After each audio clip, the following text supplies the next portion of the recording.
Devin, up to you. Thank you, Paras. Hello all. As Paras mentioned that I'm Devendra Singh Rao. All right. So I'll be hosting the session today where I'll be talking about the building blocks of HTML and CSS. It's very short time, 1.5 hours, where we are going to just scratch the surface. And as Paras mentioned, there are a lot of earlier recordings, a lot of data there on our Git repo as well as on YouTube, where you can go and go through these HTML and CSS content during your own time. But today, in this session, we are trying to scratch some, as I mentioned, right? I will try to scratch the surface of HTML, CSS. This session is basically for audience who are new to web development. There might be people who have done certain kind of development with the other technologies, right? But might not have done web development with HTML and CSS. So this will help them to understand how HTML, CSS works, and then they can start on their own to develop their pages, their sites, which they can share with wider audience throughout the world, right? So moving ahead, and feel free to ask question as Pars mentioned anywhere in between. And I will suggest if you have any question, you can click on the raise your hand icon if you can see it in the Teams, and I'll get a notification with that, and I'll try to answer that question either at the same time, or if I feel that that question can be answered later on, I'll let you guys know, and then take up that question later. Cool. Move ahead. Hope you all can see my screen. If you can't, do let me know. So I'm sharing a PPT deck right now.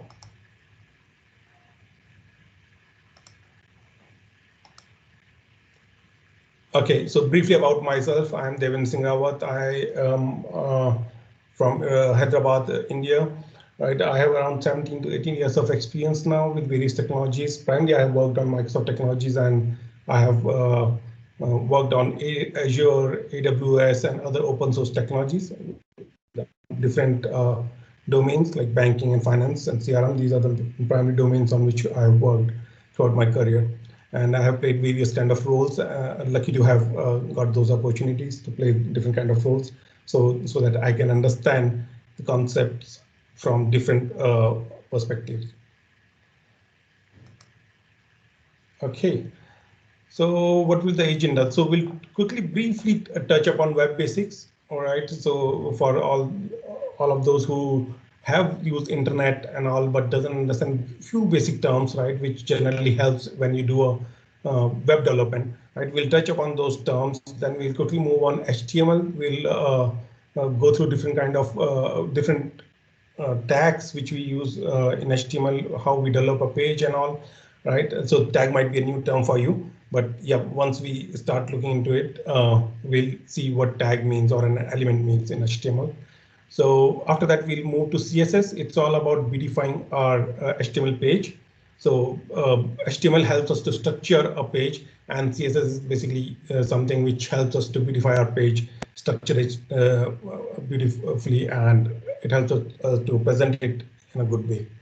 And in the last, I'll try to cover how to host your page which you develop quickly on Azure storage, right? That's one good way of hosting a static website on Azure storage, right? So this will be a quick 5-minute thing in the last, which I'll try to cover, because I feel that unless until you share your page with the wider audience, with your family, friends, and all who are living, around the world, right? It will not give you that kind of motivation. So once you develop some page, and if you can host it somewhere and share it with everyone, that will make you happy and give you some motivation, right? Then there are a few next steps which are highlighted in the deck, which we can share in our YouTube channel, as well as in the meetup comment sections. Paras will probably find out the way how we can share this deck into a wider audience, or you can go back to GitHub repository, which is Microsoft GitHub repo. There also you'll find those next steps where you can move after you start using HTML and CSS for your web development. And Q&A is something which we'll keep on doing throughout the session, right? Okay, so here's the web basics, right? It's very basic. We'll try to cover quickly what are client and servers. So people who are starting new with the web development and try to understand what client or server means, right? So internet is basically something which is connecting all our machines, all our devices, right? So that's what we call as the internet. You can sorry.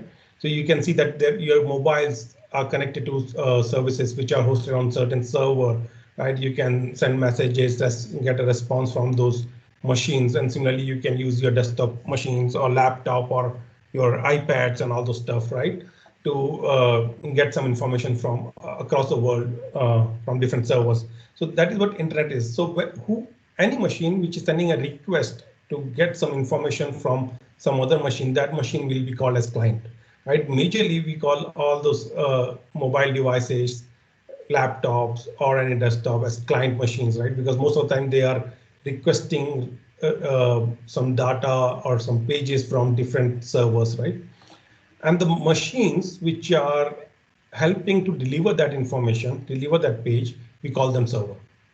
Right, so it's more like a counterparty concept. So if this server is asking for more information from some other server, this server will become a client for that another server, right? It's more like that. But at high level, you can assume that your laptops, mobiles, and desktop devices, those are considered clients, and servers who are, providing the information, those are considered server. Well, now, what is HTTP? HTTP stands for Hypertext Transfer Protocol. So there are multiple protocols used on internet so that these machines can communicate with each other and understand each other's language, right? So that's the protocol which they have to follow. So HTTP is one of the protocol which helps for transferring of hypertext, which is nothing but we are going to cover, right? The HTML pages, right? So that's a protocol which these machines use to talk to each other and understand.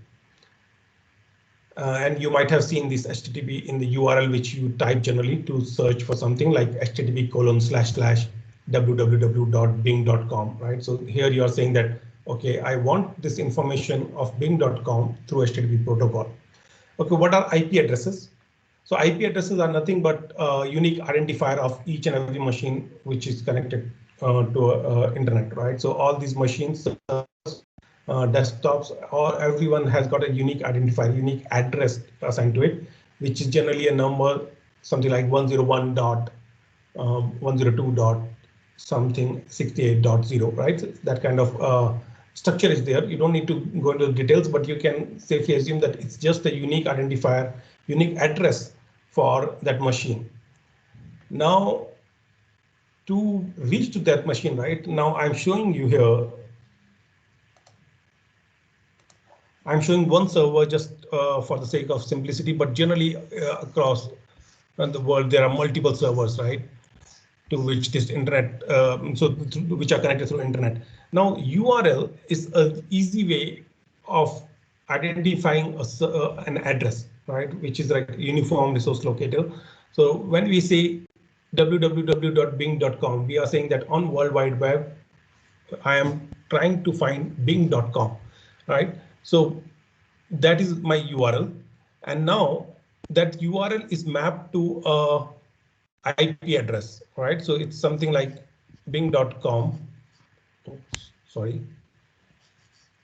bing.com, which is mapped to certain IP address, which could be anything like 101 dot, as I mentioned, right? 108.68.0. I'm just taking any random number, right? So there are a few servers on internet, right? We call them DNS server, domain name server, which keeps the mapping. It's more like a telephone directory, right? When you place a request, the request goes to that DNS server, which can be anywhere here, right? And that DNS server has got this directory which says that, okay, this user is trying to find out bing.com, which is mapped to this IP address, and this IP address is unique, right? So it will go identify that server, what is the most stable path, fastest path to reach to that server, and through multiple servers and multiple hops, this request goes to that specific server. So that's where URL comes into picture. It gives us gives IP address an easy name to, for a normal user to remember, right? It's easy to remember bing.com than this big number. Then what is localhost? From a development perspective, when you develop a web page on your machine, you want to access that page and you want to verify that page how you are going at, right? Before you publish it to publish it on server to wider audience, wider world, right? So We call that machine, we access that machine with a local host name, right? You can say that that's a URL for your local machine, which is again mapped to an internal IP. And that's how you generally access your page. If we get a chance, we'll quickly have a look into that, right? But it's something good to understand. Now, what is web hosting? Once you are done with your HTML page development or any web development, then you will want to host that page onto a server which is accessible to everyone, okay, in the world. So there are many public servers, just as I mentioned initially, that we will be hosting our pages on Azure storage, right? Which means we'll be putting our pages from our machine on a server which is accessible by everyone across the world, right? And then only those people will be able to access our pages because this machine is publicly accessible. Our machines which we use for development or which we use at our home, those are not generally publicly accessible machines. Okay, so that's about web hosting. We'll see how to host those pages. I'll move ahead. Send create session request. Okay. Sorry, is there any question?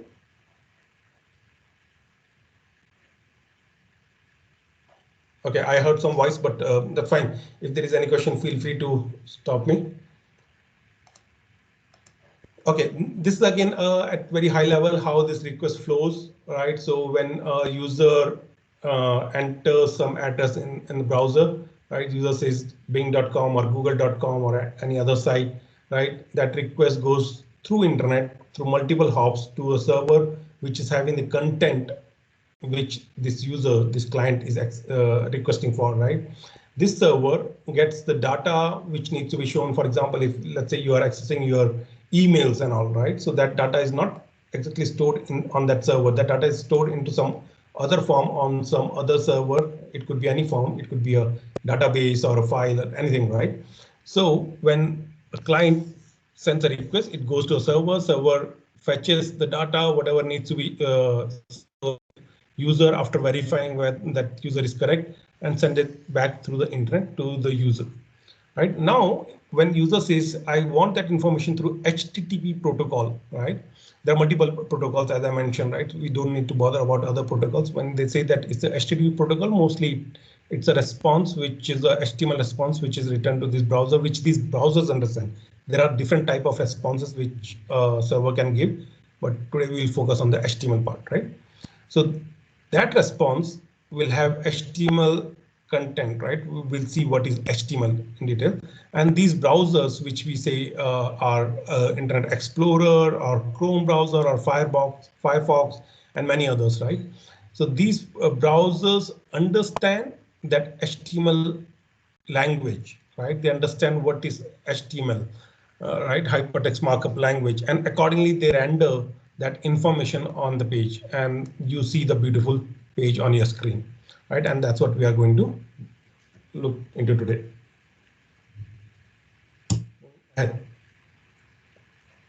Okay, any questions so far? Pretty fine. I'll not wait for long. We don't have much time, right? But feel free to stop me. So HTML, what is HTML? It's hypertext markup language. Okay, so basically it's a language. Right now, every browser, there are multiple companies who are developing different kind of browsers, right? And we need a uniform way of understanding the response which we are getting from different servers. We need a consistent language which machines can understand, right? So there are some low-level language. I'm not talking about those languages, but there are multiple languages for our machines also, right? Just like human beings.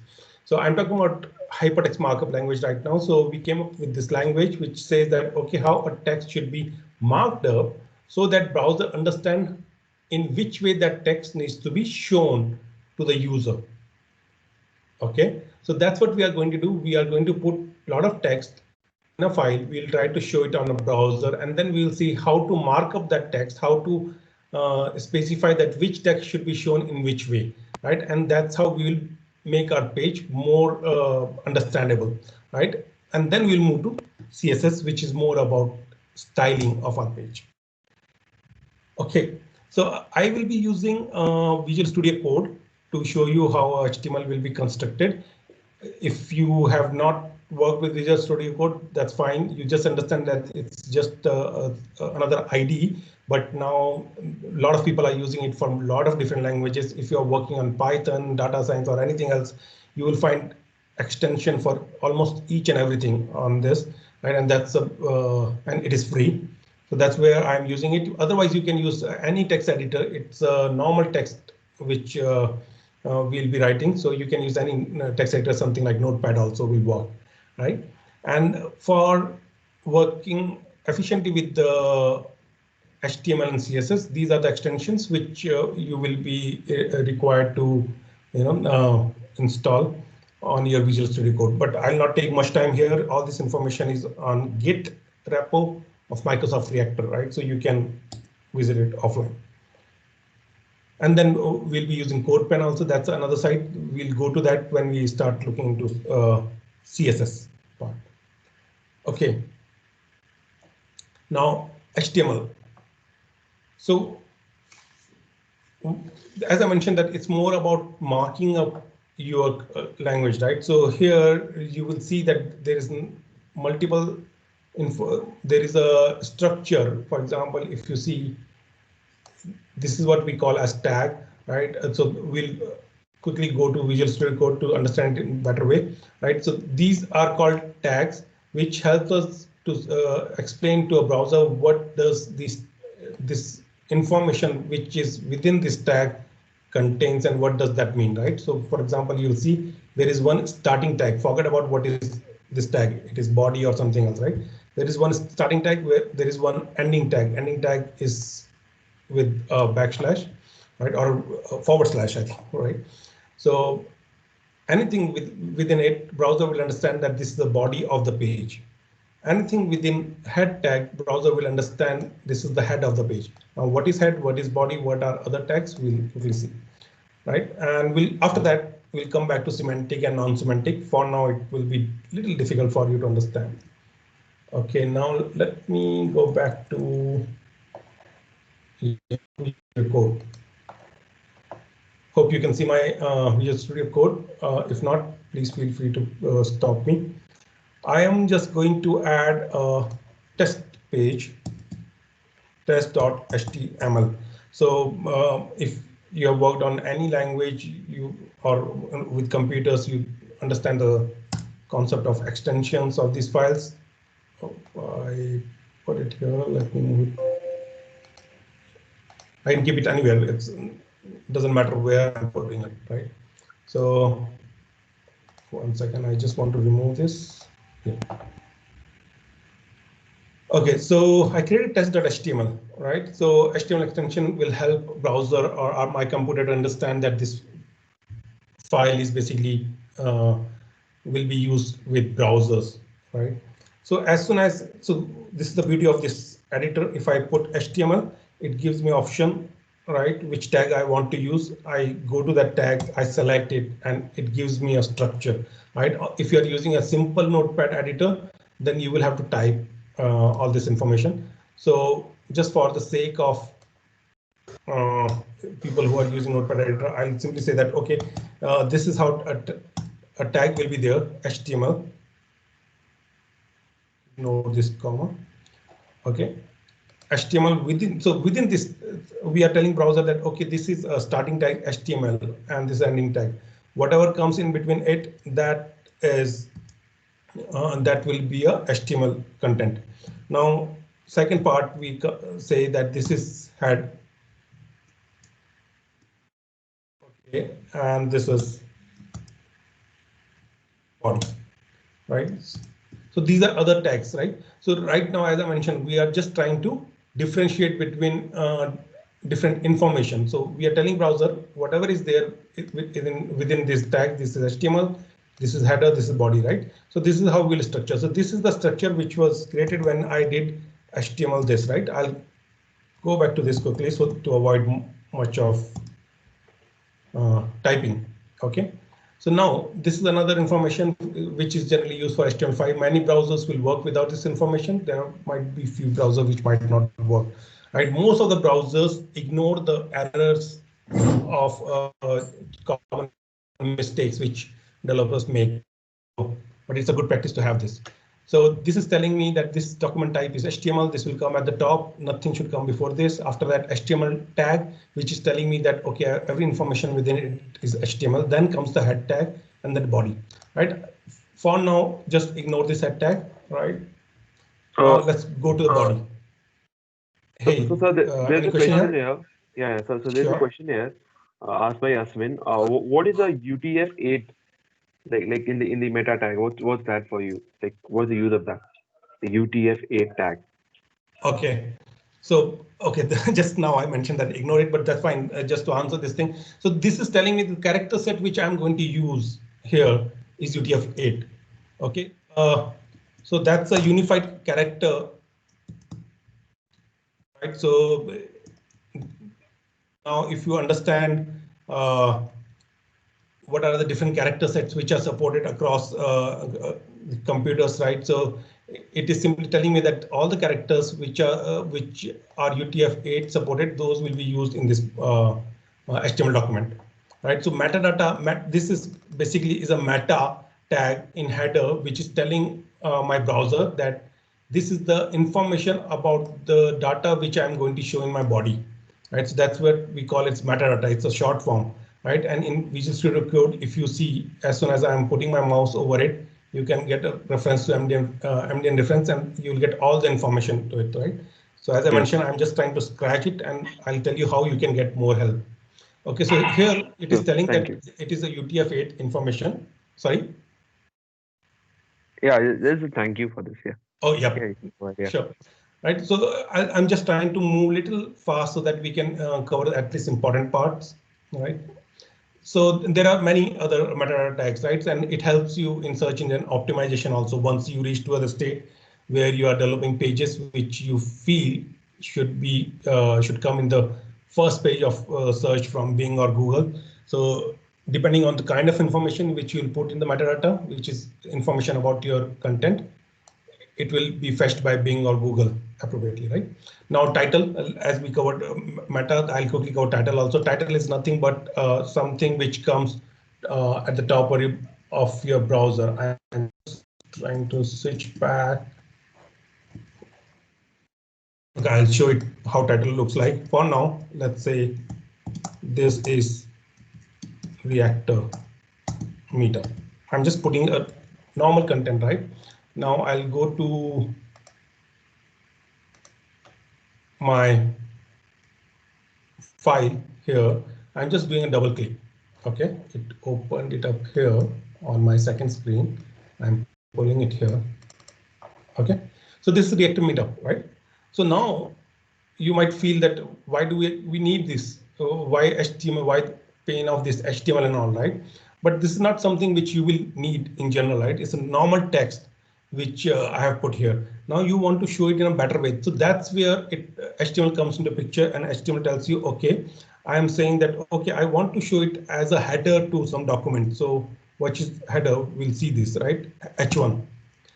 H1 is nothing but a header where we are saying that this text which comes within H1 tag, we call it H1 tag, or there are many places where people refer these as HTML elements, right? So don't get confused. I generally call it tag, but people call it elements also. So now we are telling our browser that whatever comes within this tag, H1 tag, it's a heading, right? I just saved it. I went back here. I am refreshing it here. See the difference, right? Now it is telling our browser that this text is marked up as header. It should come as header, right? Similarly, when you start writing, let's say you're writing simple blog where you are, let me put something, right? You're putting some content about HTML.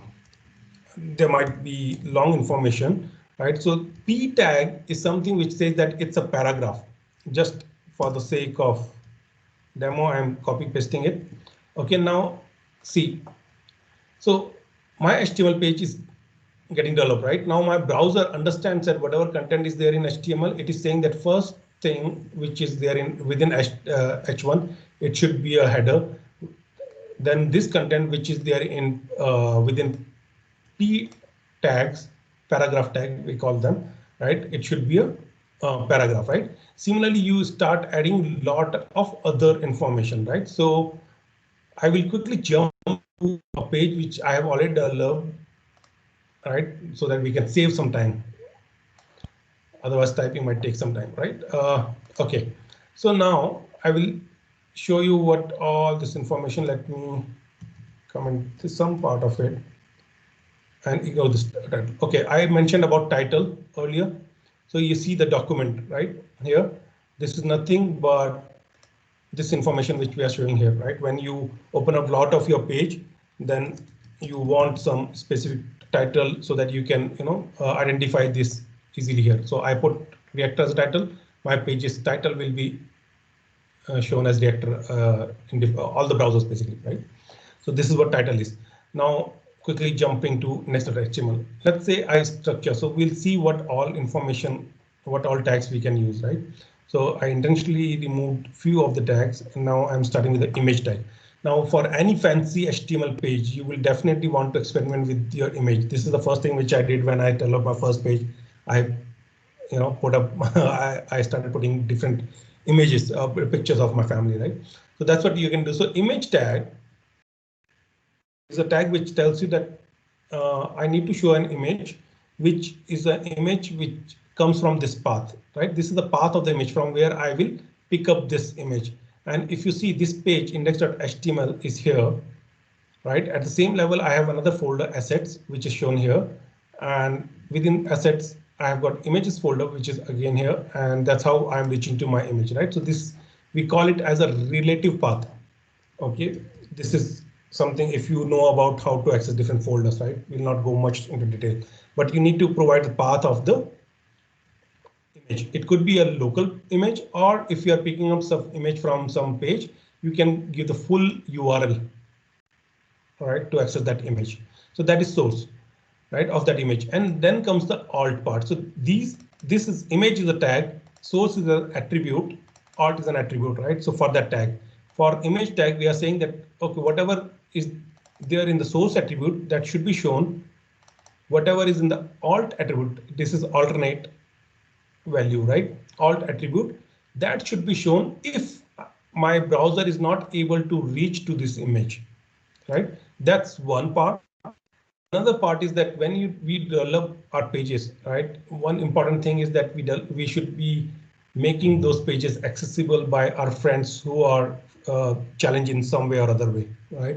So there is one beautiful feature in our computers these days where screen readers helps people who cannot see the screens properly, where screen readers read the content and explain them what is written there, right?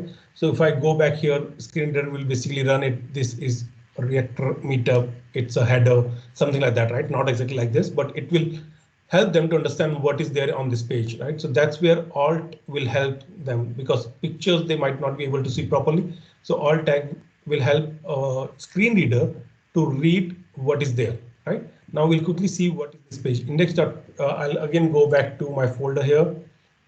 I am opening here. Okay, ignore this content for now. This is the image which I'm showing. Okay, now it is not looking that good. I will show you why and how to modify it, right? But you can put any picture here, right? This is the image which I have put. Now coming back to, okay, similarly then header we already discussed. This is header which is there, HTML and CSS. Then some paragraph which I have put. It is just for the purpose demo, and ignore this class attribute for now. This will be covered when I reach to CSS. But this is a header 3 attribute, right? So if you are using Chrome, you just have to do a control spacebar and you will get multiple options, right? If you know the name, that's good. If you don't know the name, you can probably, if you feel that this is something might be called as button, you simply type BU, right? You will see the option that what is button, just select it and you'll get the options, right? But to understand it better, what you can do is you can go over it, go to MDM reference, and best site which I feel for HTML and CSS W3 schools. Right? It has got beautiful content and it will help you get started quickly. Again, all those useful links are there in our Get repo of Microsoft Reactor. Okay, so that's how you will get it. So header 3 is nothing but a subsection kind of thing. Header 1 is like title of the page. Header 3 is a little bit smaller than it, right? So you will always have main header, then section and subsection and so on, right? So that's header 3, again another paragraph, header 3 and so on, right? After that, let's say there is some content where you want to put a break. There are multiple tags which you can use like BR, right? This tag helps you to give a break. So any content which I'm typing, if you see here, this session is about HTML and CSS, your first page and so on, right? So all those things are continuous here. Let's say within that paragraph, I want to make a break and I want to show it in next line, or for example, this one, right? Or let's take example of this. So I want to see that after this paragraph, I want to take a break. My keyboard is being odd. Okay, so what I'm saying is after this content, I'm telling my browser through this tag that after this content, put a break, line break, right? BR is for break. So you notice here that anything, so after this, it gave me a line break and everything else moved to next line, right? It's a big content, which again, I copy pasted just for this demo. Okay, so these are different tags, right? And again, I'm not able to see the chat option, but those links can be shared over meetup comments and different ways, right? So coming back. So that's how these tags will be used. You cannot, we cannot go through each and every tag, but I will try to show you some other important tags. So this is how you will show. First page you'll develop, you will probably put some story about yourself, some pictures, so that you can do, right? You can have different sections about me, my family, my hobbies and all those stuff, right? So this thing you will do. So still we have not reached the beautification of the page. We'll come to that very soon. So now let me go to survey page, right? So sometime for now, ignore this, the way it is looking. It is not looking good. We are just focusing on HTML. I'm just going to survey page. I clicked on it. Okay, and I reached to survey page. Now just to see how that happens, right? Now, if you remember, I said that I am not showing this intentionally, right? So this is a div tag which is having a unordered list. Okay, what unordered list means, I'll show you. This is a list, and these are the list of items which I want to show. Now, what are those items? These are different tags, right? So we are saying to HTML, ignore div for now, right? We are telling our browser that whatever comes in between UL tag, that's an unordered list, and that list has got multiple list element. Li stands for list element, and every list element will be shown like this. All right, let me put a simple list element for now. So this list element can have any text, right? Any text which comes between this test element. Okay, a bad one, but bad example, but yeah, this will help you to understand. So anything which comes as a list element, it needs to be shown here as an element, right? So you will see search, home, about us, course, and so on, which are nothing but these elements, right? Survey, contact, help, courses, about us, home. Now I'll just refresh it. I am on survey page. I did the change in index.html. So I came back here. Now you'll see that test element, right? Whatever I entered here, this is shown as a unordered list. When we say unordered, it is showing me these bullet points. We can show them as dash and all, but this is a default behavior, right? If I want to make it an ordered list, I just have to use another tag, which I just made it OL. Okay, in case you are not able to see it, just let me know. If you're going to watch it again on YouTube, you can improve the resolution, right? Sometimes it's the starting tag, it changed ending tag for me, right? But if you are using some text editor, probably you will have to do it manually, right? You will have to make these changes. Even if you don't make this change, it will not break anything, right? But this is a good practice to manage a good HTML page. Okay, so if you see order list, right? I refreshed it. See, now I have got the order, which is 1, 2, 3, 4, 5, 6, 7. Again, I can get A, B, C, D, E, F, and so on, right? So Greek numerals and all those stuff, right? Those can be done separately as part of style. But this is what order list and order list is there, right? Now, notice that on this index.html page, when I clicked on survey, I moved to survey.html page, right? My URL got changed. So what we are doing is there is another tag which we call anchor tag. This is also something which you will definitely love to use when you develop your first page, right? It is giving you, and that's where comes the beauty of HTML page, right? We have pages which hyperlinks through which I can go to anywhere. Okay, so oops, yeah. So if you see, I am saying href survey.html. This is again something similar to my source attribute of my image, right? Where I said, where is that image? Okay, where I said that image needs to be picked up from this location. This page should be picked up from this location. So this is a relevant location, which means this page is in the same place where my index.html is. And you can see this page here, surveys.html, right? So this is how other pages I've just added those sample blank pages and all, right? Just for demo purpose. And that's how you will get the reference. Now, if you want to, let's say, want to move to Twitter account of yours or LinkedIn account of yours, right? There are multiple ways of doing that. I'll do one simple way, or probably let's say for google.com, right? Or W3 schools. Let me pick up that URL for you.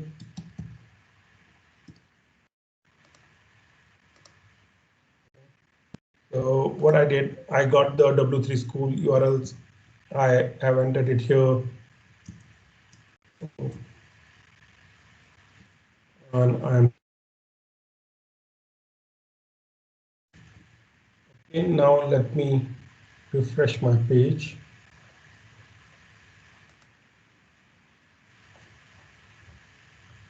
You'll see that at the bottom, there is another link which is added. This is nothing but a list item. And if I click on this, it will take me, see the bottom, see here, you'll see the URL where it will take me, right? So w3schools.com. I click on it and it will take me to this URL, right?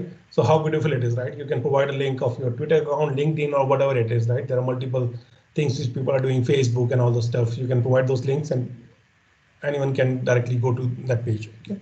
So this is another beautiful one, right? Now, come back to a form design, right? A simple survey form I'm going to, right? You see here.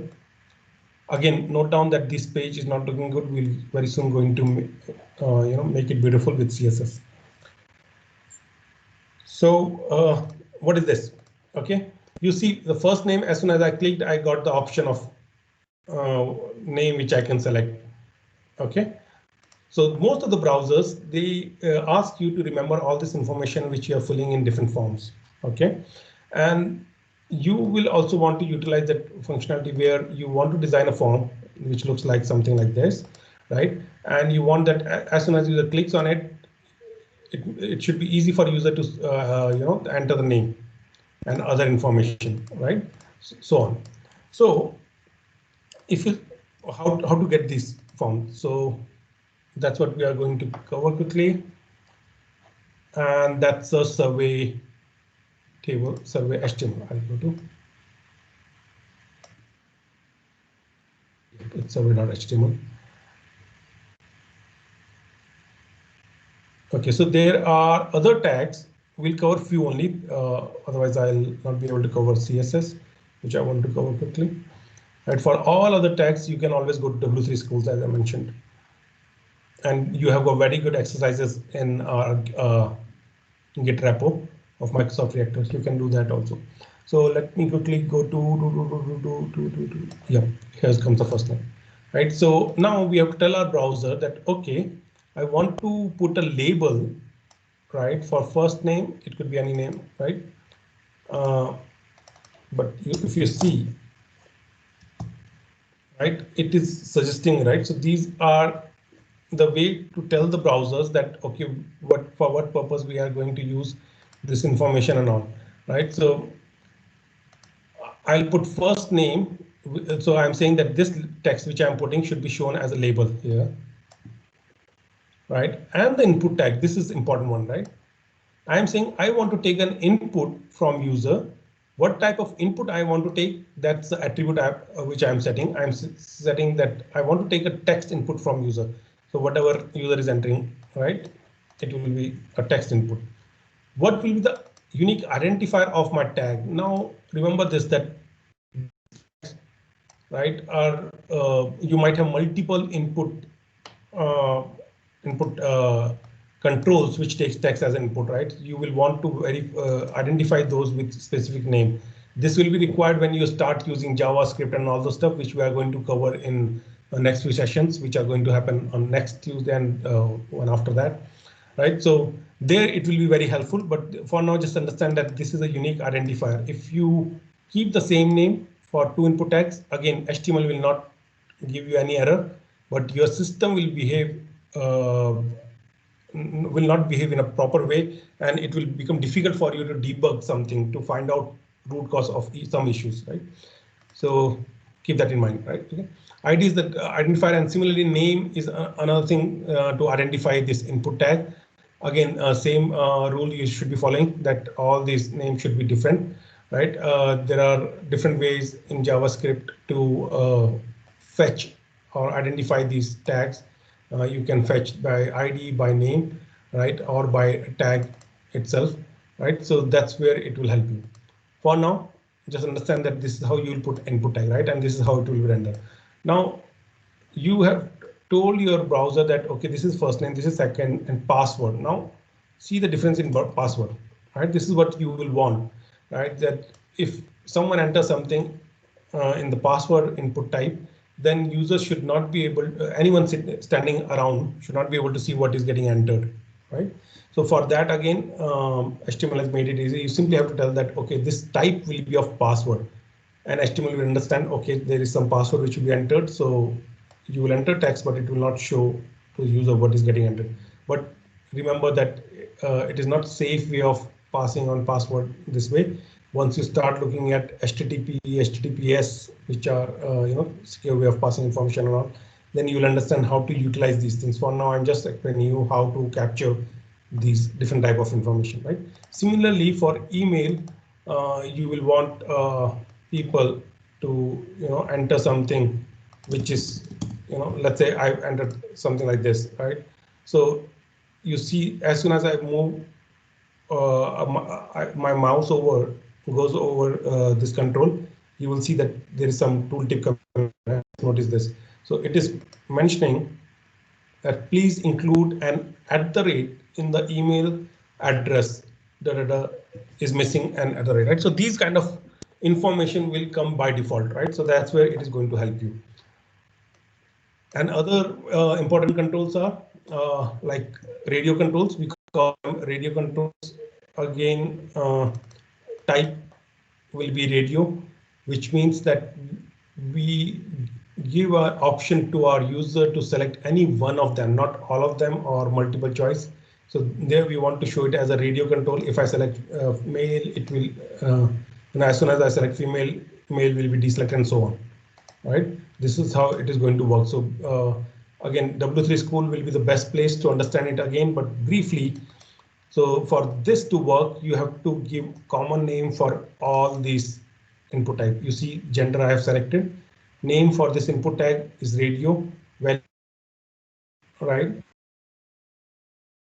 Same for one radio type, non-binary name is same, gender and so on. So this will help our browser to group these radio buttons together. If I change the name, you see the difference right now. If out of these four, if I'm selecting any one, other gets deselected, right? So which means these four are from the same group. If I change the name, then group will change, right? So I made last two part of one group. So this one and this one is different group now. I selected one of the male female. Still, this is not deselected because this radio button and this radio button are part of one group, right? As soon as I select this, it will change. So that's briefly about group. Other things which you want to show is drop down and checkbox and so on, right? So similarly for drop down, this is how you create a drop down, right? You give a select tag, name that drop down, give a unique ID, and this is how you provide the options. All right, these are all static options. Once you go to server-side development, then you will learn that how, or if you are already doing that, probably you know that, right? But this generally most of the time people use it in a dynamic way, but this is how you can provide static values, right? All the values which you are providing should have a unique value so that you can differentiate when user selects Alabama from Alaska, right? So AK and AL are different. So that's how you will understand. So that's about the form. Right, so I will start looking into the beautification of this page now. Okay, so before that, let's quickly go back to our deck. So okay, here I parked the semantic and non-semantic HTML. So what is semantic? It's just for you to understand. Semantic is something tags which help you to understand that what is going to be there within those tags, right? You looking at header, you will understand. Okay, this is the header information of my page. Looking at table, you will understand that this information which is there in the table will be shown in a tabular form. We'll quickly look into it. And non-semantic HTML elements are those where we don't understand what will be shown within it. So there could be any kind of information within a div or a span, right? These are used generally to easily design your HTML pages. Okay, so coming back to HTML. Okay, any question before I jump to CSS? I'll take a small pause here. Okay, feel free to unmute yourself and ask questions wherever you have any. Okay, so quick tips about HTML. So use proper document structure. Okay, one quick thing which I missed to tell you. So when we do this kind of development, right, it's very easy because if you are working on a notepad and something, you might write it like this, right? And browser will not throw any kind of error, right? See, it's very easy to do this thing because it's you who are writing this page. But once your page size grows, it becomes difficult to understand from where your tag is starting and where it is ending, what is coming in between and all, unless until you are using a good ID. Even if you are using good ID, it's a good practice to indent your document, right? And one quick way to do it with Visual Studio is Alt-Shift-F, right? And it will format my document. But if you are doing it on Notepad, you just have to use tab. That's a good practice which generally people follow, right? So after HTML, if you have to add any child element, put a tab. If there is sibling, like body is a sibling for head, right? So HTML had got two childs, head and body, both are siblings, both can live at the same level. But whenever you add a child, anything which is within this body, okay, that is a child element, then you should be using a tag. So that's one good practice. Constantly validate your code. Again, for this, you need to host your code. There are some good links provided in our Git repo of Microsoft Reactor, which will help you to validate your HTML page, right? And it gives you all those validation errors. Organize HTML syntax. So we covered briefly with index and all right. So as I mentioned, right, so HTML generally browser don't throw any error even if you don't close your tags, and also you should follow those good practices of closing your tags. It helps you to maintain your page properly. Avoid using too many divs. I've not covered this thing right now because you can go ahead and learn about a tag which is div tag and then understand it better. Make use of semantic elements. Again, out of semantic and non-semantic, there is no way that you can avoid these kind of tags, right? So as you look at the previous one, which says avoid using too many divs, div is a non-semantic. But if you see that every page, most of the page across different sites are using this div tags, right? but it's good practice to use those semantic elements. Keep your tag names lowercase. That's again a good practice. The browser is not going to stop you. Use alt attribute with the images. As I mentioned, it will help your friends who are challenged to understand what your page is showing to them, right? So that way it's very helpful. We call it accessibility. Once you work on HTML pages, you can again search for accessibility. There are again sites which help you to, validate your code, whether it is supporting those accessibility or not. Okay, now we'll move to CSS. I'll again take a very small pause. Any questions so far for HTML? Any information which you're looking for? Okay, feel free to stop me. I'll move ahead. So now what is CSS? CSS is nothing but cascade style sheet. Okay, why we call it cascade style sheet? We'll quickly have a look. Why? So what's the style? So it helps us to beautify our page, right? Now we'll see that we can put a lot of information on our HTML page, but it will not be good if we are not presenting it beautifully, right? It will not be that impressive, right? So basically there are many advantages which I mentioned here. We'll quickly move to the CSS page and see how it works, right? So how you show your page, right? Now we'll come back to this slide. I will go back to my page. Okay, if you noticed on index.html, right, when we are looking at index.html, which is nothing but this page, right? I told you that okay, this is not looking good, and right, we'll look into it, that how we can beautify it, right? And that time I commented this code, right? Now in HTML, again, this part also I missed it. How you comment it, right? This is the way you should be commenting. Start whatever content you want to comment. You should put it between this tag and this tag, right? So you can comment multiple lines also like this. You can do Control KC on Visual Studio, or if it is not there, you notice that this is the starting and this is the ending one. Whatever comes in between, that will not be processed by your HTML page. But do remember, don't put any confidential information, because this will be passed on to browser, to your end users, right? And they will see whatever you have added. We'll see it quickly in some time.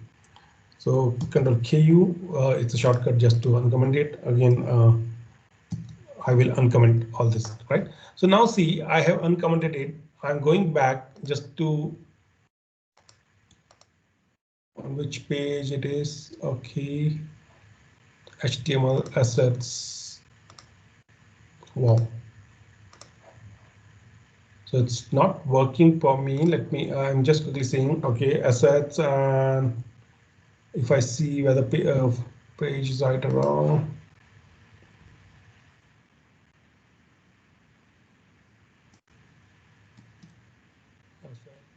And CSS.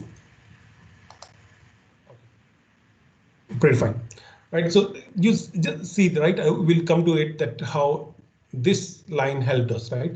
So now it is little beautiful, not that beautiful, right? I am working on this page as a demo thing, right? But still see, I am able to give a background color to my page. I'm able to see this image properly, because this image, my background color of my page was white, and I'm using a image where this is transparent, RE and all, right? And because of which I was not able to see the reactor, right? If you see it again quickly, right? See, this is how it used to look. Now I just did this, and now it looks beautiful. Okay, still there are many things which we changed, but that's fine. Now, how to do that, right? Let's come to that. So when you start working on your first page, there are multiple ways of doing this, right? So when you go to, let's say, header. Here you are seeing that header is in blue color. Let's say I want to change the color. So what I'll do, header, I'll say style. Style is an attribute which you can put anywhere in any tag, right? Starting from body, within body, any tag you can use style. As soon as you do style, you will get auto search which suggests you what all you can do, right? I'm just trying to change the color. I will say color, and it gives me the option. Let's say I made it black. And there are multiple other styles which we can use. I'm just for the sake of demo, I'm doing this, right? So see, I change the color, right? And this is how I'm going to change the color, and this is how I'm going to change. And similarly for body, if I want to change the background color, okay, sorry, style. I want to apply a style. I'll say background color, background color. I can put a background image also, if you notice that. And there are multiple styles. We'll not be able to cover each and everything. Again, W3 Schools is the best site where you can visit, and you will get all those links in Microsoft Reactor Gate. So okay, so I'm not sure whether I chose the good color or not. So you see, yeah, still okay. I'm not that good with color combinations, but you see, I have changed the background color, right? I have just applied a style which says that background color of my body of my page. This is the body of my page, right? Should be bloody wood, and that's the color which I got, right? So this is one way. We call it inline styling. Okay, this is good for development. This is good for one page development. But when you start working with multiple pages, this is not a suggested way, right? Another way which we do is to put those information in header. Right here also you can put a style information, right? And that can be used. And the way we do generally is, let's say body, sorry.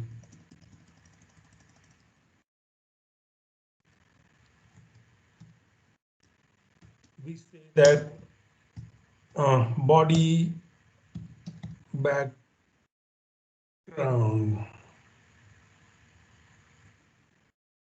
It's not coming up. Have I made any mistake? Background color, okay. Background color equal to, let's say, let's pick up everything, right? And I'm just removing the style which I have implemented here. Okay, I just removed it. Now see, so I'll tell you why it's not working here.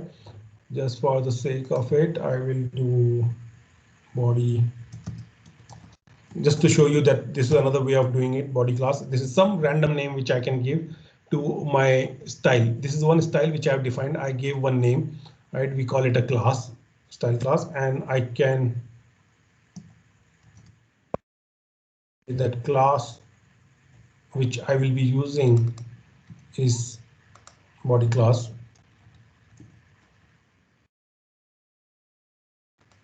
Okay, you see it changed the color. Okay, now we'll quickly visit what is class and what other things are there, right? So this is how we style our thing. So the one option is inline styling. Another option is providing this style in the header, right? As I was mentioning, right? Header tells us that what all we are using in this body.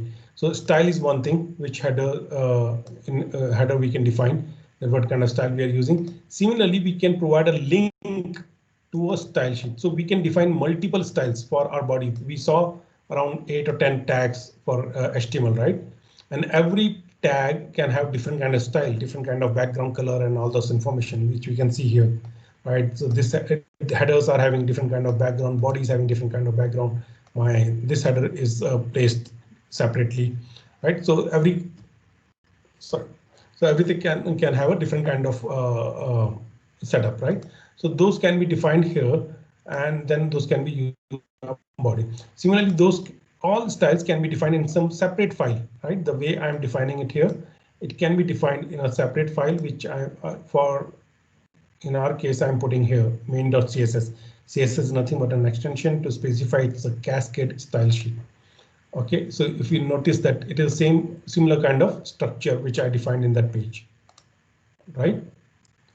So this is how I define all the styles, all the different kind of styles. We'll see what are the different kind of styles, different way of defining those styles, and then I can implement on my page, right, for the beautification purpose.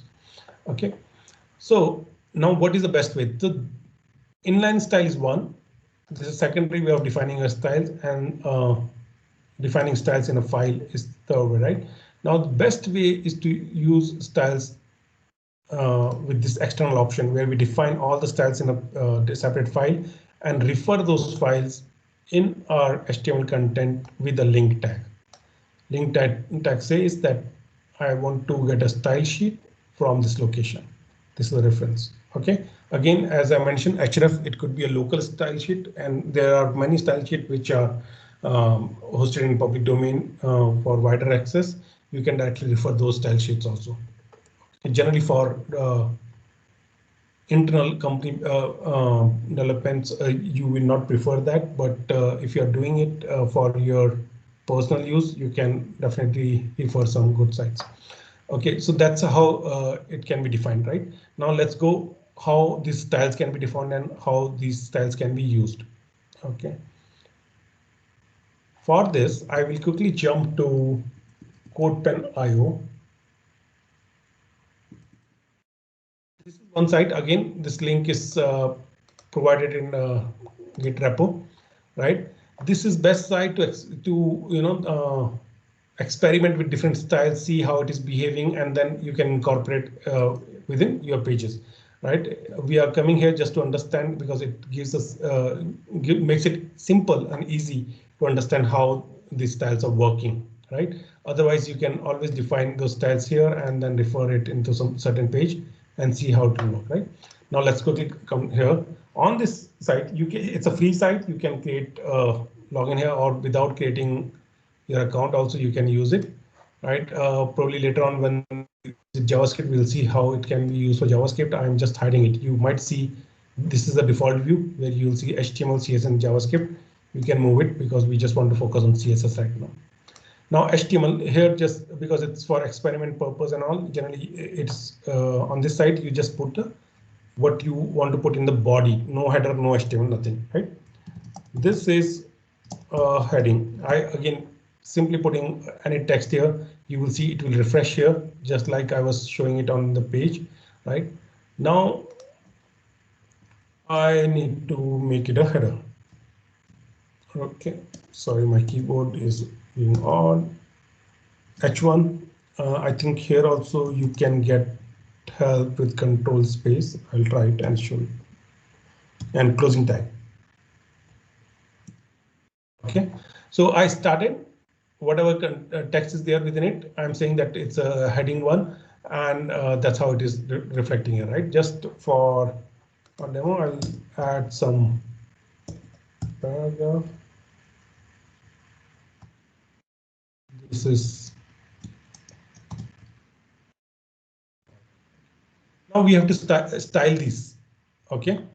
Oops. Okay, I did Control S and it is time to save it. Right. So what you can do to just to see how this style will work, right? Here in this case in CodePen.io, it, as I mentioned, is just for experimenting. That will be implemented directly here, right? On this, and in this third window, you will see the output of both of these things working together. But on your local machine, you can have a index.html page where you can refer your style file, and you can define all those styles there also, right? Let's pick up something from here as I went there. So I just added color blue, text align center. See, it refreshed, right? What it did. What I'm saying that for header, any header on my page, that header should be blue in color. That alignment for that header should be center. Okay. This is how my page should look like. So if I want to make any change, let's say I want to make it green, right? I did control space and it showed me the output. And if you, I am not good with colors, but yeah, green color. Okay, so you can make those changes. Now, what is the other way, right? So this we say that for every H1 tag in this document, use this, right? Now, sometimes what we do is that we say that, okay, there could be multiple headings, but we don't want to, apologies, we don't want to use the same style for all the headings. So I added another header right now because I have applied a style on certain on all the H1. My next header also is behaving in the same way. So I said, OK. So if you remember, I defined a class in the body, right? So class, that's keyword. It's not a good practice to use keyword. So let's say my set that I'm saying that my header, right? And my header, I don't want it to be centrally aligned.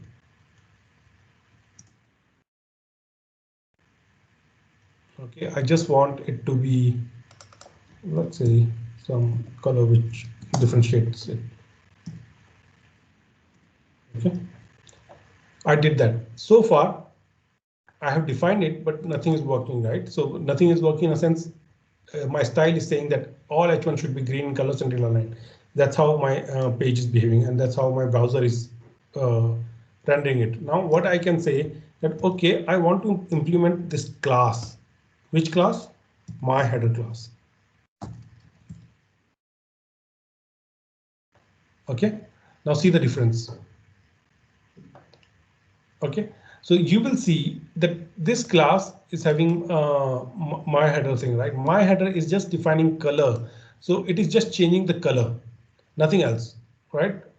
Now this header is implementing two styles. One, because of this style which is saying H1 should all be green and centrally aligned, which is fine. But there is another style which is saying that color should be red if this class is implemented, which means my header will remain centrally aligned, but color will change. This part will override it. Okay, so this is another way of doing it when you have got multiple tags and you want to follow different styles for different tags, right? Let's say you want to override alignment also, right? So what you can do is that you define something.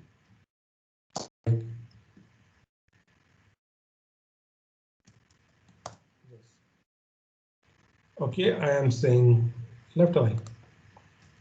I just saved it, it refreshed, and it is left align now. So now everything is overridden. Okay, so this is how it will work here. Now, third way of defining your styles, right? Sometimes you get have a need where you want to define this is paragraph 2, right? You want to define your style in such a way that that gets implemented only on one particular tag, right? One particular ID. Let's say the ID of it is my para. That's the ID for this thing. Now, as I mentioned, inline style can be used here, but it's not a good practice, and many validation sites will tell you that don't use inline styles, right? So in that case, what you want to do is you want to define some style in your style sheet which gets implemented. And the way you define it is hash my para.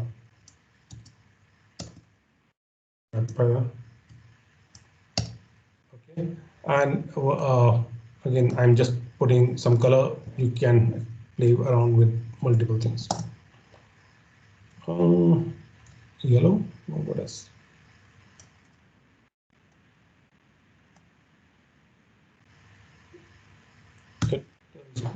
Okay, due to some reason, control space is not working, so I got confused. But if you see, this is the ID, right? So this style is implemented only on this ID, right? So there are these multiple ways of doing it, right? Now, notice this part that there are three different ways of doing it. One, we can define styles at tag level. Other, we can define as a class, which can be used anywhere. And now another way is that we can define a tag specifically for certain ID, right? Now let's assume that we want to put this ID to this H1 tag, and I change it to yellow. What will happen? See, so this will help you to understand how to look for the issues on your page. Sometimes you get to an issue where in a big page you will notice that although you want a certain color, certain style, but that is not getting implemented, right? For that, you need to understand how this works, right? So one style we are defining at the tag level, another style we are defining at the class level, and another style we are defining at the ID level, right? So which will be implemented? We notice that it is the yellow one which is getting implemented here. Right now, how this is happening? So the way it works is that you provide a value to it. So whatever is defined at the ID level, we say that it will have value 1. Right, or other way around, it will have value 100. Whatever is defined at the class level, it will have value 10, right? And whatever is defined at the tag level, it will have a value 1, right? So accordingly, we find the value and see that which one will be implemented on this particular this thing, right? So because this particular is having high value, it will get implemented here, right? And another thing which we can again play around is that if you have got two classes, which is a rare case, right? You might want to play around with different kind of classes, right? Let's say my header 1 or my header color is one class, my header alignment is another class, right? And you want to implement class, right? Generally, you will do those things. So you will not have alignment and all this information here, and you not have color information in another one, right? So this is how it is, and you want to notice that now it is using the style which is defined for a tag. Now you want to define, you want to add a class to it, right? If you want to add another class, what you can do is you can copy paste and you can put another class also here. Okay, so notice that it is implementing both the class. It is this title, this heading has is red in color, my header color class, and it is aligned to left because of another one, right? So these are few ways of defining your classes, right? Now we'll quickly come back for debugging purpose to understand better, right? How you can validate your pages if you find some issue here. You now understood that how to define these classes, how to implement it, right? To start with, these are the bare minimum thing which will be required for you to understand. First thing is tag, how to define class. There should be a dot in front of class name. It could be any name, and to define a class at ID level, it should have hash in front of it. Right now, let's say you developed a page and you imported a style to be implemented on that page, and you want to see how it is behaving, right? So we came here. Okay, now you want to understand that why this certain page is behaving in certain way, right? So what you can do is you can right click, you can do inspect.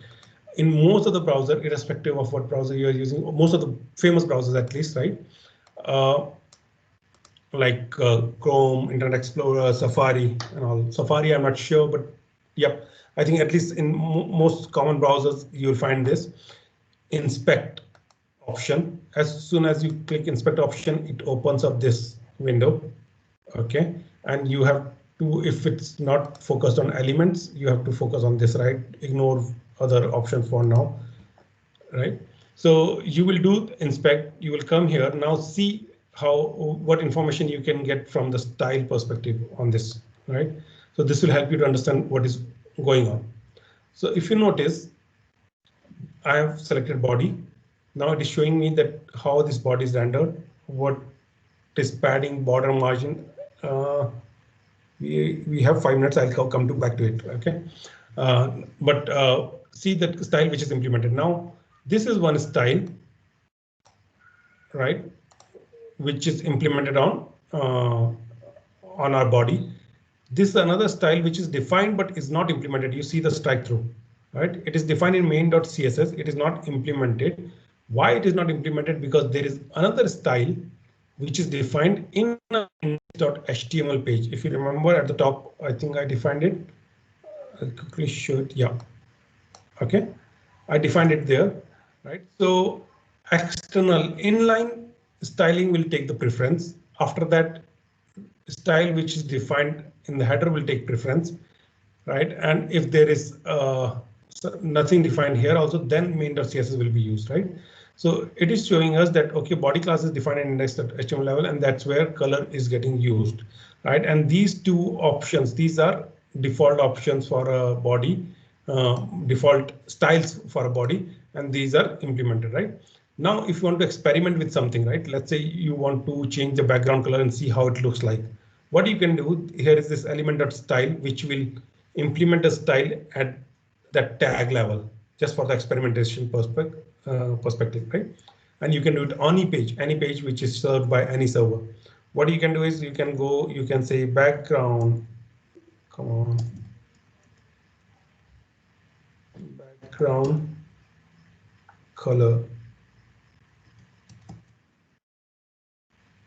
Okay, I changed background. I'm not sure what color it is, but let's say I change this color, right?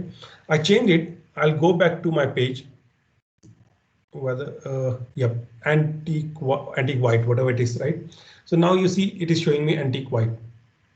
Okay, so that way I can change any style and I can directly see how it is reflecting here, right?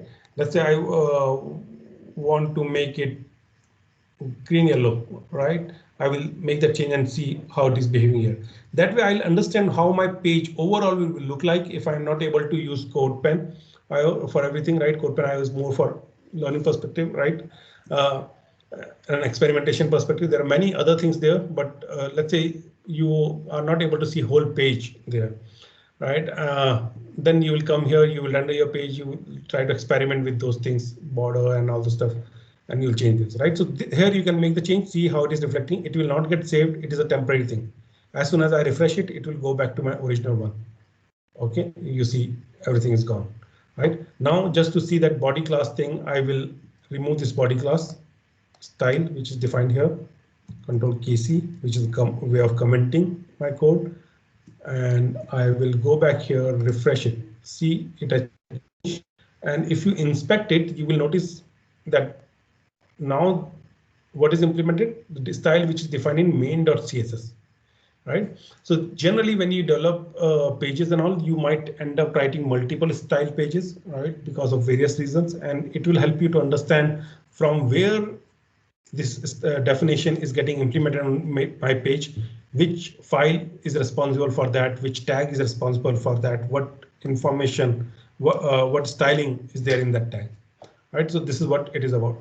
Now, let's coming back to margin, border, padding, right? So every element in on HTML page will have a padding, right? Which is nothing but a gap from the border, right? So you can define what is the padding. If you see padding left 10%, you can see here, right? It is showing that this paragraph tag, which I have shown, has got padding left 10%, right? And if you go back to this, I think this is the first paragraph, right? I'll quickly change it just to see how my padding works, right? So I say padding left 50% so that it becomes significant. See, right? It shifted everything. So this was a certain gap from the border, right? Which is my body border, right? And now I increase it to 50%. That's where it moved more right? Okay, so this is what helps you to understand how your page is aligned and all, right? There are many concepts in CSS. We cannot cover each and everything, but this is the beautiful tool which helps you to understand it in detail and see how you can make that change, right? As I mentioned that these are the default one, again, display block and all this information. Now one quick thing, because I saw it here, I'm defining that 50%, padding left 50%, which means that whatever space my paragraph is taking, 50% of it will be used for padding, right? The place taken by this block. Now, similarly, for responsive UIs, where you want to develop a page which can be accessed on mobile or devices which have small screens, right? There, your screen should, should render those content appropriately, right? So 50% is good way of doing it. That is one option. Another good option is 1 EM this way, right? So when we define, let's say 50 EM, right? We can go back and we can see the difference here. We can see this, all right? So EM is another way where you look into those aspects. So it's a percentage of the, it's like 10% of the area which is taken by this paragraph. Okay, not exactly 10%. You will have to look into the details to understand it. But the difference between this is that 10% of the body tag which is given to this paragraph. If I write 10%, that will be the padding. 10 em is more about the content which is within it, and then it provide the padding based on that. Okay. So let's we just have 5 minutes. I quickly want to show how to host it, right? So these are few things which we did. Now to quickly host your site, right? There is another add-on which makes your life very easy, right? And again, in your Git link, you will get to know how to create a Azure account. If you don't have it, you will get some free credit there, and you can. Although you have to provide credit card information, but you will not be charged. Right? I think recently, now they have started giving $200 worth of some value, right, for these services. So once you start this extension of Azure on your Visual Studio Code, you need to install Azure Storage extension. Okay, there are multiple extensions which you can install on Visual Studio Code, right? And you will get an option here to log into your Azure account. I'm not getting it because I am already logged in. Once you log in, it will show your Aura account. It is showing all of my account which are there with Azure, and you just have to right click on one of your storage. So see, once I went to Azure, I opened storage, I logged in here, right? And then I said that, okay, within Ultimate, I want to create a storage account. I said right click and create storage. You'll get an option here, and you can put any specific name, HTML, demo class, right? It is checking whether there is any URL which already exists with this name, right? I'll show you where this name is used, but right, once I enter and click on enter, it will start creating this HTML storage account. It will take some time for demo purpose. I have already created one storage account, which is here, right? Once this storage account is created, right, which says Bangalore session HTML, right? Similarly, we'll get to know HTML demo class. So Bangalore session HTML, once it is done, I'll go here. I will go to the folder where all my files are there. Important thing to note is that you should have one file, which should be a root file, which will by default be accessed by a browser, which is called index.html in case of static sites.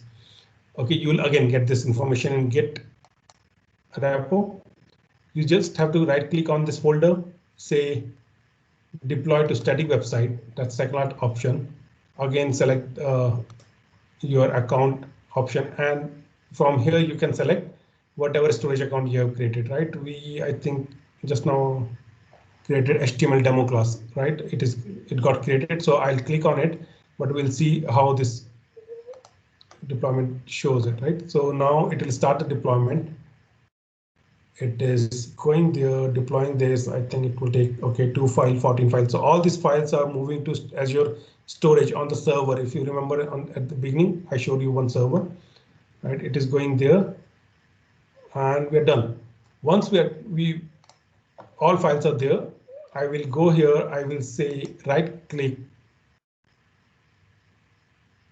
browse static website. So the storage account which which I created, HTML demo class, right? I will go here. I will say browse static website, right? I clicked on it. It will open URL. Now just notice this thing, HTML demo class. This is what Azure was verifying whether someone has created that name already or not, right? So it will create a URL. It will show you the page which you have developed, and this URL you can share with your friends for access purpose, right? Generally, there are other things required, DNS and all those stuff, which we are not going to cover here. But this is how you will end up writing your HTML page, decorating it with CSS, making it beautiful, and this is how you can deploy it, right? Now I'll take a pause, and we are almost there. Any open question? Meanwhile, I'll go through the slide deck which I have got. Any questions so far? Hi. Hello, can you hear me? Hi. Yeah, I can. Hi, this is Anish. I have attended, I think this is my second meetup session or the third one. This question is particularly for Paras. Paras, I have tried, there are times where I have signed up, I have RSVP'd, and I haven't been able to say like attend these sessions at that right time. Okay, even today I joined in late. I go on YouTube. I try to find these sessions what you have hosted, which have, if I'm right, you said that these are available as a recording, which will be posted on the YouTube channel. I couldn't find these sessions posted on Microsoft Reactor channel. I found something else altogether. So, do we have a separate channel for Microsoft and for Microsoft Reactor India?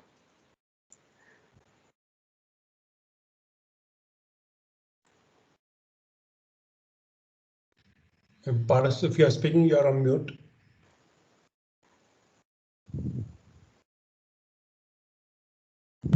Yep. Hi, Evan. So, perfect, I guess. Do you want me to repeat my question? Yep, please. Like, let me know. Okay. See, if you go to YouTube, you type Reactor or you type Microsoft Reactor. Okay. Um, there are so many others. See, under Microsoft Reactor, I'm not able to find any of these YouTube recordings. Now, let me open the link what Tanay has posted here. Yeah, well, that's the same link what I'm viewing, but I don't see our Bangalore's videos being posted here. I see posts from people from other countries. I don't see the blockchain basics video what we had last week, etc. Right. So where do Uh, I no, find no. them? So I guess the thing is that we get it here only. But what I'll do, I have been posting the links on the specific meetup as well. So where you have Uh, uh, registered. See, I think this is a suggestion. Yep, See, yep. I think it would be if you go to that link, that same link, we have. Okay, I'll paste this link here. Mm, See, this is a suggestion for the content creators. I think it would be best if we can have a separate playlist for the Microsoft Reactor India team, wherein all the events that are hosted by us can be categorized under one playlist here in this playlist. I'm And not sure if you, Paras, uh, if you have access to this. If you do, then it would be very nice if we can get them all here. Otherwise, the amount of videos that is there, you will get lost. Which one was hosted by Bangalore people? You know, right? There are like so many videos. Yep, You yep, yep. Completely understanding that. So, first of all, thank you for the suggestion, Anish. And second thing which I want to mention is that, like I said, I'm trying to put the links of these talks on the specific respective session, like on the meetup where from where you have registered for it. So that is also one of the reasons to do that. And I'm considering the suggestion which you have put. Obviously, I don't have the access to this because the content team takes over, which sits in US, not here. But I'll try to convey the same messages to them. Yeah, but and since you're the host and you have been organizing so many events, Mm-hmm. okay, I have got so many emails and so many notifications from your team because I'm a part of your meetup channel. Yep, yep. That so many events are being hosted and quite a lot of times I have been held up. I haven't been able to spare time.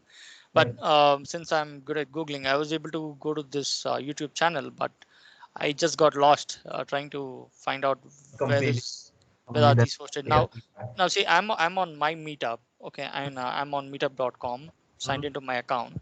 Now, mhm, if I have to go back and view our previous session, what we mhm, had, the blockchain basics, and mhm, if I want the recording for it, mhm. I'm not sure where will I find it. Like I mean, maybe if I go to your events only, mhm, like the one where I have signed up, and that option is there, right, on the bottom right. So right. on the top right, you see that option, Mhm. all upcoming events, saved events, your groups only, your events only. I Yep, click yep. on your events, I only see the upcoming one. I don't see the previous one. Where do I access the previous one? There is left side. There's something called past events, upcoming, and then past left hand side tab. If you see. I don't see past events anywhere. Okay. Okay. like, do you think you wanna steer the call before I let me just wrap it up for everyone? Let me find a niche. Okay, sure. Yeah, Yeah. maybe others can ask questions related to today's topic, and then we can continue this Yes. because Yes. this is more of a general one. Absolutely. That's why I'm saying, like, I guess a lot of people are waiting as well. Sure. So, uh, uh, but thank you for the suggestion, and like, let me just solve it for you in a while. And Devendra, is it like, do we have more questions from people? So Paras, I'm not able to see the comment section. Yep. I guess, but yeah, there are not many questions. There's like from Rajat, there was one question difference between class and ID. So, but even if anyone, you can try to unmute yourself if you want to ask questions, and just take it ahead, and you can just have a conversation right away. Yep. And feel free to ask questions over Meetup or YouTube also later on. On where else can we ask this question later on YouTube? So, see, usually what we do is already either if you want to reach out, we have been sharing the speaker Twitter or probably ID with the specific audience. But as of now, if you have something specific, you can post it in the comments there, or you if you want to ask something else, you can write it to me like on from the meetup mail which you get. You can reply to that, and I can connect you with Devendra if you have to. So stuff like that we can do definitely. Okay, great. Because I very much remember that there was one of these events from Meetup, which I so badly wanted to attend, but I couldn't attend, and that continued to remain as a bookmark only. Then in I think in during blockchain basics, you mentioned that all the recordings, whatever you post, and whatever webinars, whatever you host, those recordings are available. Yep. So I just deleted that bookmark what I had, and now I go back to the reactor channel and I'm like totally lost.